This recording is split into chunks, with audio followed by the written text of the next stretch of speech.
তুমি কি জানো উম্মত, আমি 23টা বছর টানা তোর জন্য কেঁদেছিলাম উম্মত। আমি এমন কাঁদা কাঁদছি রে উম্মত তোদের জন্য। এশার নামাজের পরে দাঁড়াইছি, ফজরের আজান পর্যন্ত আমি আমার মালিকের কাছে তোদের জন্য, উম্মতের জন্য চোখের পানি ফেলে কাঁদছিলাম। আমার এত চোখের পানি তোর দিল গলাইতে পারলো না। আমি তায়েফের পাথরের আঘাতে আমার পিঠটা চালনির মতো ছিদ্র ছিদ্র হয়ে গেছে রক্তে। আমি বুকে পেটে 2টা পাথর বাঁধছি ক্ষুধার কষ্টে।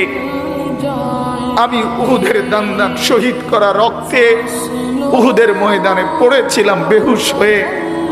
আমার ঘরের চুলায় 3 মাস রান্নার জন্য কোনোদিন চুলায় আগুন জ্বলে নাই।